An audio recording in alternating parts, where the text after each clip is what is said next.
Heureux de vous savoir nombreux aux côtés de vos postes récepteurs. C'est votre journal qui commence par la tendance du ciel.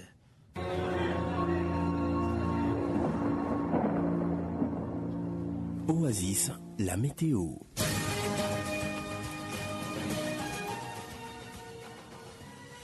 Voici comment se présente le bulletin météo pour ces... Voici comment se présente les bulletins météo pour ce jeudi 27 juin 2024 en ville de Béni. La température minimale sera de 18 degrés Celsius, la maximale de 29 degrés Celsius. La vitesse du vent sera de 100 km par heure. L'avant-midi à direction sud-est et devrait atteindre en moyenne 12 km par heure à direction sud-sud-est l'après-midi. L'humidité relative de l'air sera évaluée à 63%. Lever du soleil 6h01, coucher du soleil 18h02. Pour ce jeudi, il fera presque chaud. Toutefois, la météo ne prévoit aucun risque d'assister à une pluie à ville de Béni. Prenez donc des précautions et habillez-vous encore une fois légèrement. Belle journée à tous.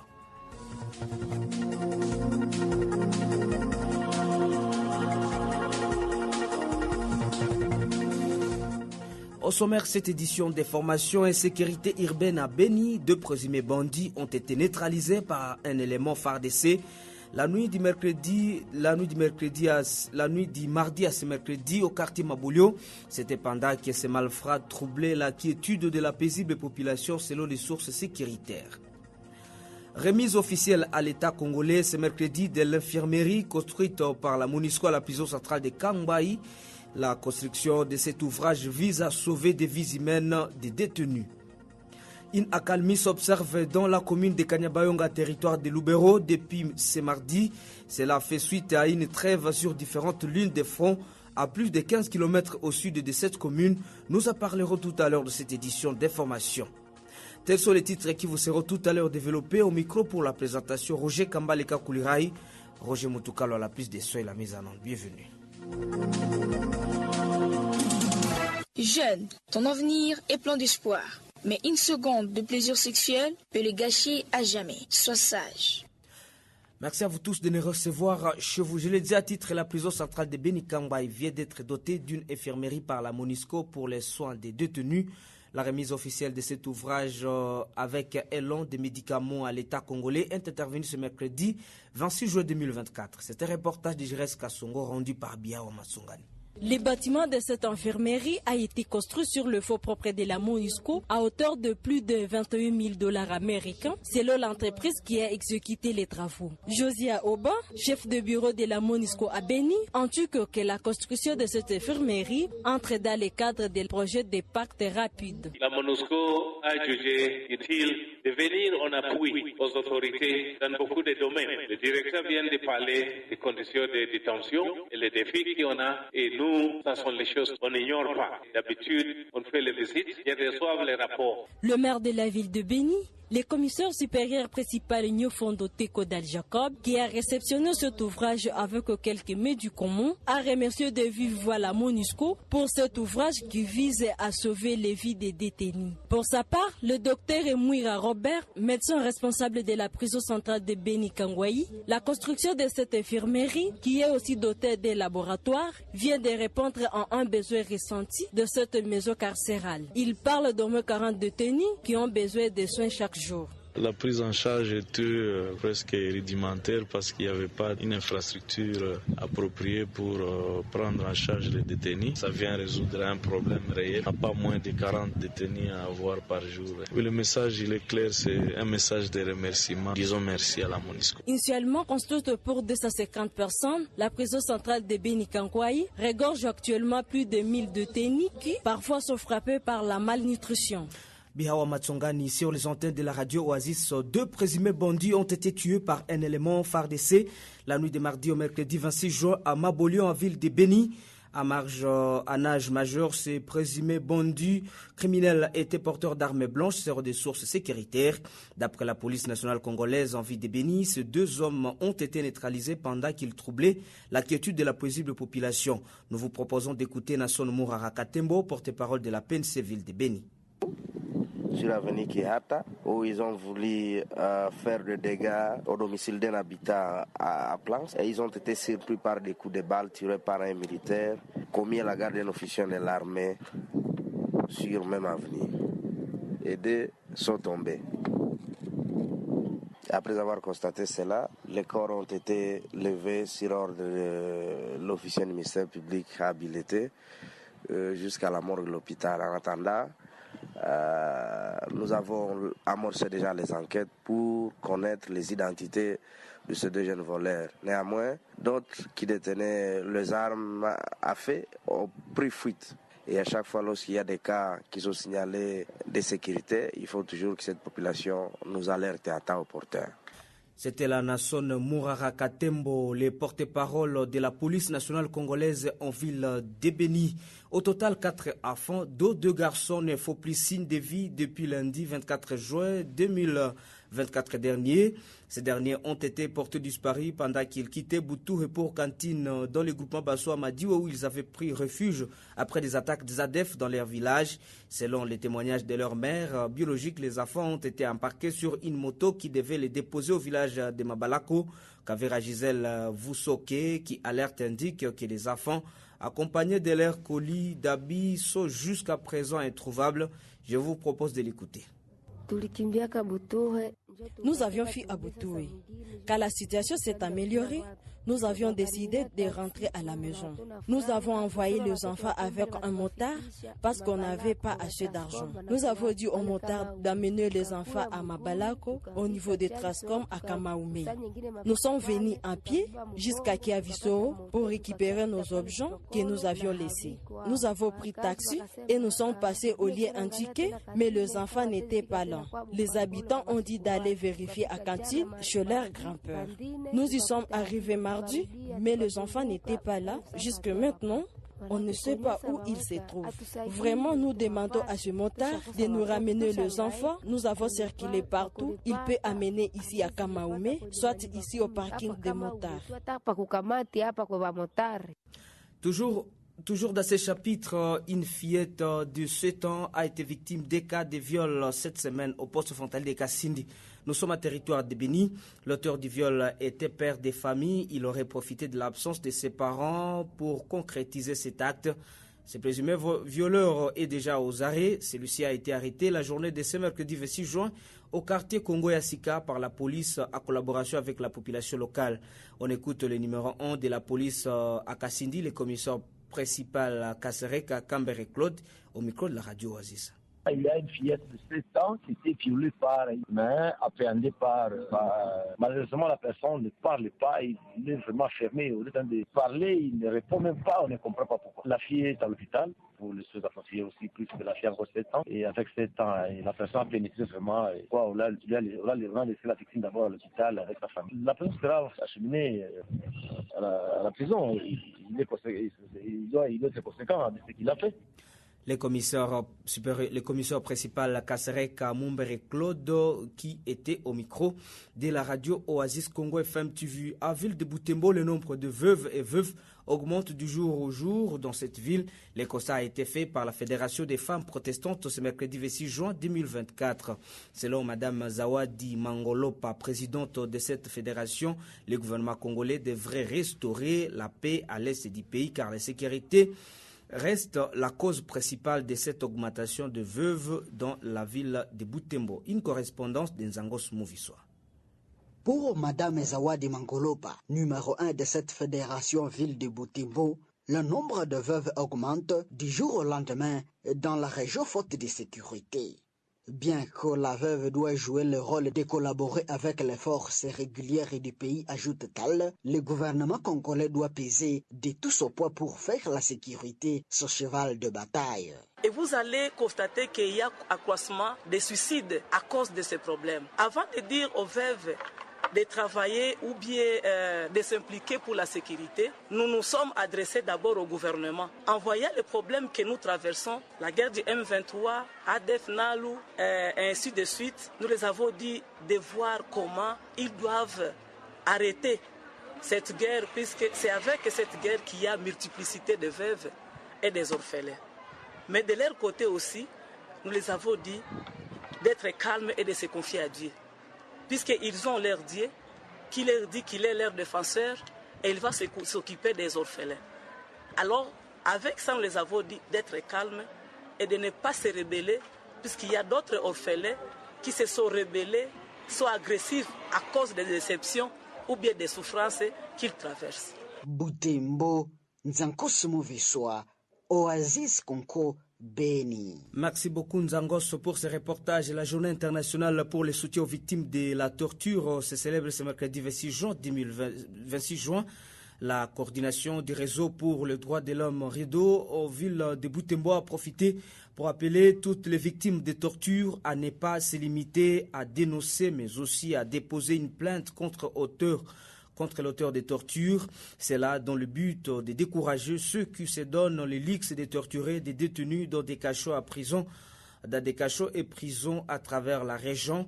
On écoute Maître Mwindo Wassi Vignois, coordonnateur du RIDO à ville de Butembo. La torture, c'est une infraction qui est extrêmement grave, qui est sévèrement punie de 10 ans jusqu'à 20 ans. Et si la personne torturée est tombée malade ou s'il est décédé, on est même condamné à mort, soit à perpétuité. Nous appelons toutes les victimes de la torture de ne pas se taire, puisqu'à ce taisant, vous donnez les bourreaux ce courage-là de continuer à maltraiter les autres. Mais si vous l'accusez, il ne le fera plus puisque lui, quelque part, il sera interpellé ou peut-être il sera condamné. S'il est condamné, une fois libéré, il saura que ce que j'avais fait, c'était extrêmement grave et il ne le fera plus. Même ses collègues ne le fera plus. Ce que nous regrettons, que les gens n'ont pas l'habitude de porter plainte. Il y en a ceux qui dénoncent et d'autres même s'abstiennent de dénoncer alors qu'ils ont été torturés dans différents cachots, dans différentes prisons. En territoire de Lubero, une accalmie précaire s'observe dans la commune de Kanyabayonga au sud du territoire de Lubero depuis mardi et mercredi 26 juin 2024. Cette accalmie fait suite à une trêve sur différentes lignes de front à plus de 15 km au sud de la commune. La société civile locale salue les efforts consentis par les éléments FARDC et Ouazalendo pour cette accalmie. Lodi Mungumwa, président de la nouvelle société civile congolaise à Kanyabayonga, encourage les autorités militaires à continuer à peaufiner de nouvelles stratégies pour mettre hors d'état de nuire pour mettre hors du danger la commune de Kanyabayonga et reconquérir toutes les entités occupées par les M23 RDF. Il est ici au téléphone de votre radio. La situation à Kanyabayonga se comporte très bien. Kanyabayonga est tellement calme dans ces 2 jours. Nous n'avons pas attendu une bombe, nous n'avons pas attendu un coup de balle, donc la cité se comporte très bien, très calme. Mais les paisibles citoyens sont là sans activité, sans aucune activité. Il ne faut pas leur activité champêtre. Vous savez, dans des champs, c'est là que ces hostilités se font. Bon, il n'y a pas moyen d'y aller. Ils sont toujours à la maison. D'autres ont vaqué à leurs occupations au centre-ville. Il y a quelques boutiques qui ont ouvert, quelques kiosques aussi qui sont ouverts, mais aussi quelques commerçants qui vendent de la nourriture sont aussi présents dans le centre-ville, dans le marché. Nous demandons toujours au gouvernement congolais de fournir les efforts afin de bouter l'ennemi dehors, les alentours de la cité. La coordination territoriale de la société civile de Romo se réjouit de la stabilité sécuritaire qui règne dans la chefferie de Bahema-Boga au sud du territoire précité il y a cela 2 mois écoulés. Selon son coordonnateur qui s'est confié à la presse du territoire ce mercredi 26 juin 2024 à Boga Centre. Cette accalmie est justifiée par l'observance du mariage civilo-militaire dans la zone. Pascal Kisezo exhorte cependant la population à continuer à collaborer avec les autorités coutumières, administratives et sécuritaires afin de mettre fin aux différentes attaques des rebelles ADF dans cette partie. Il est dans cet élément recueilli par Gabriel Ekambou Lomba. Ça fait plus de 2 mois. Il n'y a pas eu les exécutions des ADF. Par rapport à la calmie dont nous avons observé dans la chefferie de Bahema-Boga, nous sommes très satisfaits. Et si cela continuait comme ça pouvait plus encore nous satisfaire. Parce que 2 mois, nous voyons qu'il y a déjà un beau départ. Et aussi ce que nous avons constaté, qu'il y a la relation civilo-militaire. Parce que vous voyez, les militaires seuls ne peuvent pas gagner la guerre. Pour gagner la guerre, il fallait qu'il y ait la collaboration. Parce que c'est la population qui est au chat, qui est dans les forêts, qui peut voir des cas suspects. Quand il y a la collaboration, la population va filer tout vite là et former les militaires. Et à ce moment-là, les militaires peuvent agir. C'est pour cela que nous sommes unis. Il y a toujours la paix. Et même l'ennemi n'a même pas moyen de venir nous déstabiliser. Nous encourageons cette population de cette attitude Et nous leur disons de continuer ici, de privilégier la collaboration, la cohésion sociale et surtout de collaborer avec toutes les autorités locales, sécuritaires, afin que de dénoncer tous les cas suspects ou des personnes qui veulent encore les diviser. Pour terminer, les épreuves de l'examen d'État session 2023-2024 se poursuivent à la normale à territoire des Roumoux. Cette affirmation a été faite ce mercredi par l'administrateur militaire de ces territoires, le colonel Sirosimba Bunga Jean, après une ronde qu'il a effectuée dans certains centres de passation des épreuves ce mercredi, du centre Boga 1 à passer par Boga 2 et Boga 3. L'autorité territoriale a appelé les candidats finalistes à la sérénité tout à l'heure rassurant de la bonne sécurité dans cette entité coutumière. Le colonel Sirosimba Bunga Jean est ici au micro de la radio Oasis. Ils sont bien organisés. Nous avons commencé par le centre de Boga 1. J'avais déjà lancé solennellement sur toute l'étendue du territoire ces épreuves. C'était à Niapoun. Et profitant de la mission que j'effectue dans la zone d'itinérance, je ne fais que passer, encourager encore nos enfants. Ils viennent de partout. Il y a ceux-là de Bunia, de Nord Kivu, pour aller les encourager. Non, depuis hier, je suis arrivé hier dans la soirée. J'avais tenu une réunion du comité de sécurité. J'étais déjà rassuré par rapport à ça. D'ailleurs, la population témoigne, la sécurité est totale. Je leur avais encouragé de ne pas paniquer, d'être calme, serein. C'est une évaluation des connaissances et des compétences apprises. Comme d'habitude, ce sont des centres qui font de bons scores. Souvent c'est 100%. Je pense qu'ils auront 100%. Messieurs, mesdames, vous l'avez certainement compris, nous sommes à la fin complète de cette édition d'information. Si vous l'avez aimé, dites merci à Roger Moutoukalo pour la prise des sons et la mise en onde. Roger Kambaleka Koulirahi, j'ai été choisi pour la présentation. Merci beaucoup à Jerez Kassongo pour la coordination. À Faradja Kato, Justin Paloukou Mouvialava, Justin Paloukou Moupania, Bihawa Matsongani pour les concours rédactionnels. Madame, Messieurs, après moi, ça sera la rubrique Les pèlerins dans le royaume de là-bas avec Deogracias Kialoaï qui sera suivi par le journal des sports. Madame, Messieurs, portez-vous bien, au revoir.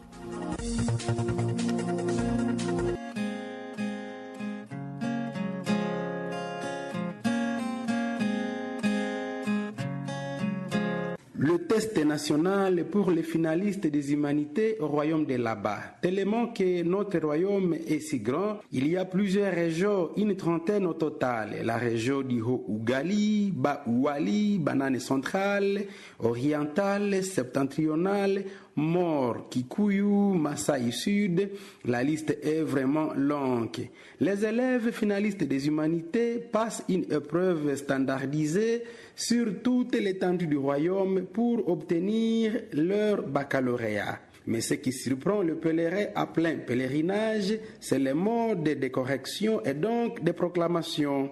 Vous devriez venir là-bas un jour pour comprendre ce qui s'y passe.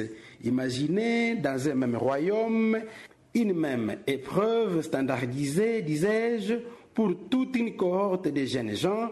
Tous ont payé les frais de participation fixés par les ministères des tutelles, mais à la proclamation, la région du Sud connaît son résultat, celle du Nord classée dans les oubliettes. Et les parents et les finalistes eux-mêmes ne savent plus à quel sens se vouer. Faut-il refaire l'année scolaire? Si oui, sur base de quel échec? Faut-il pousser avec les études supérieures? Oui, mais avec quelle preuve de réussite?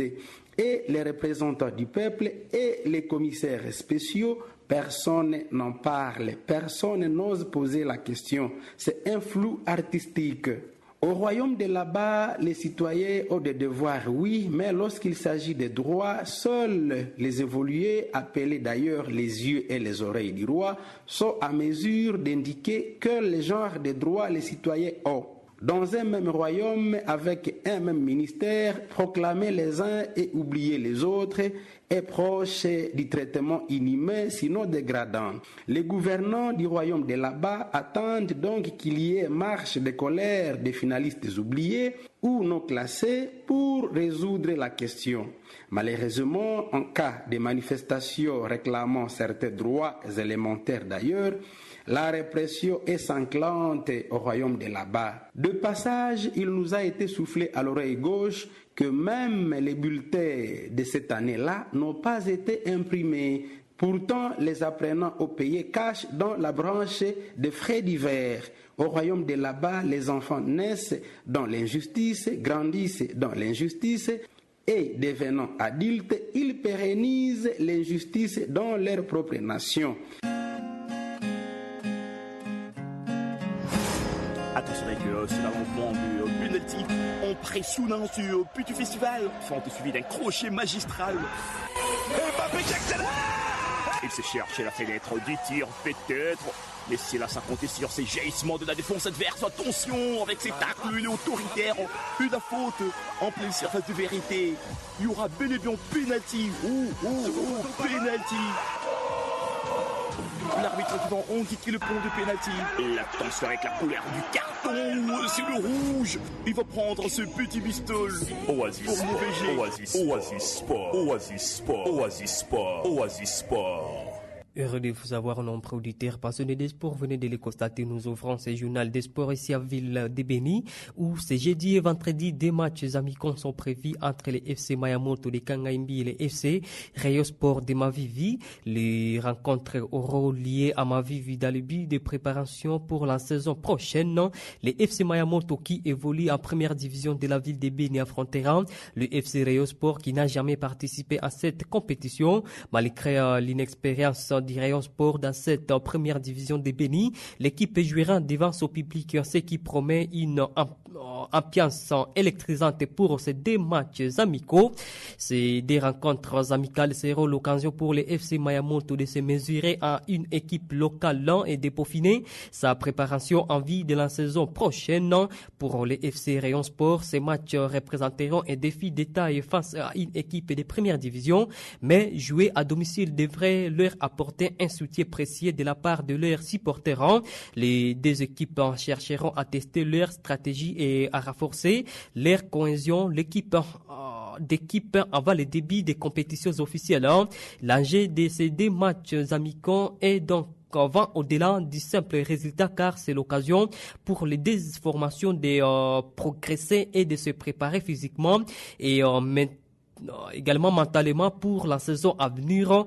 Ces rencontres permettront également aux joueurs et aux entraîneurs d'identifier les points à améliorer et de travailler sur leurs faiblesses dans un esprit de fair play et des compétitions saines. Les FC Mayamoto et les FC Rayo Sport se livreront à des duels passionnants pour offrir aux spectateurs sportifs de qualité et leurs supporters. Sur le plan national, plusieurs membres du staff technique de la sélection nationale de la République démocratique du Congo n'ont jamais reçu leur salaire. C'est ce qu'a fait savoir José Ntumpa, le team manager de la sélection nationale A-Prime communément appelée équipe d'Ichana. Selon lui, voilà près de 20 mois que tout ce monde n'a rien reçu malgré la signature des contrats avec les gouvernements par l'entremise du ministère des Sports de l'époque, Serge Tchembo Kondé et la Fédération congolaise de football association FECOFA, alors que les expatriés dans la plupart des cas avec la sélection A sont payés régulièrement plus ou moins. Il fustige cette situation qui peut s'emparer de la justice tenant compte du travail qui est abattu par les équipes nationales, composant des équipes nationales de la RDC. Le président de la République, d'après ses propos, avait ordonné en son temps les ministères des tutelles et de son homologue des finances d'harmoniser les vies pour que la caisse en cette situation ne cesse. Que cette situation ne sert pas les intérêts du football national qui a besoin des intelligences nationales pour son développement. Pendant que Philippe Kinzoum s'annonce du côté des Raja Club de Casablanca du Maroc avec son propre gré, et pourtant le tout-puissant Mazembe ne reconnaît avoir entrepris en quai duel avec le club marocain concernant son attaquant. Dans une sortie médiatique, Héritier Youndou, la directeur des communications du tout-puissant Mazembe, ni tout accord avec les Raja Club de Casablanca sur le transfert de Philippe Kinzoumbi. Selon lui, Philippe Kinzoumbi aurait donné son accord au Raja Club de Casablanca sans s'acquérir de la situation contractuelle chez les Corbeaux du tout-puissant Mazembe, où il lui reste encore une année de contrat. Qu'une discussion n'a pour le moment il y a entre les deux clubs. Une bataille administrative qui donc survient quelques années après que Mazembe et les Radiants se soient affrontés dans les dossiers de Ben Malankonkita et Mustafa Kouyaté. Toujours transfert, le départ de Belgique pour l'Allemagne de l'international congolais William Balikwisha commence à devenir une réalité. Enfin, selon des sources concordantes, William Balikwisha, âgé de 25 ans, intéresse des clubs allemands, à savoir Schalke 04 et Düsseldorf. Ces deux clubs ont déjà fait des efforts au standard de Liège pour recruter les milliers de terrains offensifs congolais. Les clubs belges demandent 10 millions de dollars pour transférer son joueur. Le club d'Imestan et Schalke 04 ont fini respectivement à la 3e et 10e place au Bundesliga. Deuxième division, la saison 2023-2024, signalons que William Balikwisha a été autorisé de ne pas s'entraîner collectivement et de la reprise des entraînements au standard de Liège depuis le jeudi dernier. Et pour terminer, toujours en Europe, les journaux Marca rapportent que les Real de Madrid et la FIFA sont déjà en négociation pour que la finale de la Coupe du Monde 2030 se déroule au Santiago Bernabéu. Les Maroc et l'Espagne sont à la fois coopérants et concurrents pour l'organisation de la Coupe du Monde 2030. La majeure partie du tournoi, qui débutera par des matchs sur les sites des équipes ayant participé à la première édition, se déroulera entre l'Europe et l'Afrique.